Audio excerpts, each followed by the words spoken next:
So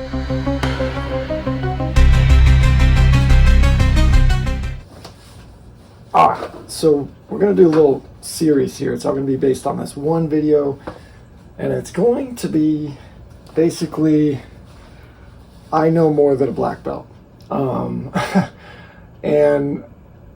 that might be kind of triggering to hear, but my whole point, and the whole point of this video, is really two things. One is I believe that high quality technique is actually rare, and then the instruction, like good instruction of that high quality technique, is even more rare. So throughout all of like the jiu-jitsu gyms that you see, it's going to be extremely rare that you actually are both taught and learn high quality technique. Most of what's out there is just people getting good at things through repetition and not actually quality understanding and quality technique and then understanding of that technique. So they just keep doing the same thing over and over a certain way, and their body eventually starts to figure out a way to be good at it, but it's not the best way. And I believe that this video kind of demonstrates that.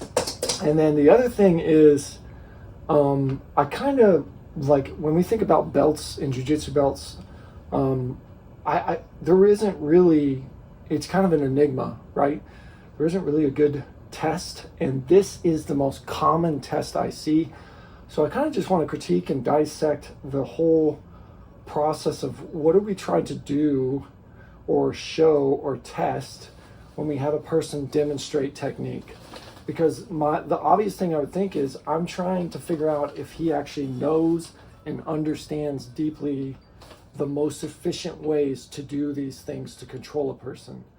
But then when I see these demonstrations, and at this very high level as well, we're going to watch a black belt demonstration. At this very high level as well, we're going to watch a black belt demonstration. It's very rarely high level, and a lot of times this stuff just doesn't even make sense. Some of the stuff they put together, and it just doesn't kind of add up. It doesn't mesh with the expected resistance you would get in that situation. So anyway, I'm going to run through. I'm a total white belt.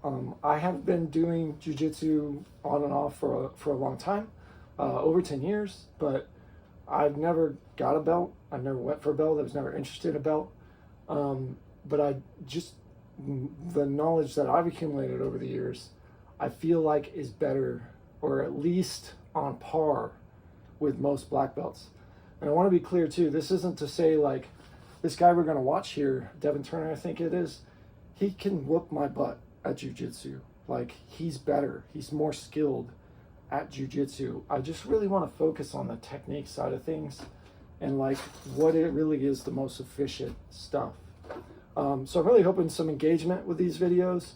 I'm hoping what would be most ideal, obviously, is a legit black belt responding and kind of commenting and getting feedback from them on this. But we're going to go through it. We're going to go through all the main focus again is going to be like the demonstration of techniques, but I also want to look at the sparring as well and see how they move the techniques they demonstrated, hopefully into their sparring, or if it just goes totally the other direction. All right. So there's going to be a number of things to look at that I think should be cool, and we're going to get right into it. This is an awesome video. I picked this specific video too because I have so much respect for this Roy Dean. Like, I know he's not an example of what I've been talking about. Like, his stuff, I watch it and it's just so efficient. It's so like pure technique, and it flows. And I guess like he leans a lot on his like upbringing of Aikido or whatever, where like there's those carrying of momentum and circular patterns. And anyway, like, this is perfect because I know this guy has received unbelievably technical instruction, good technical instruction about this stuff.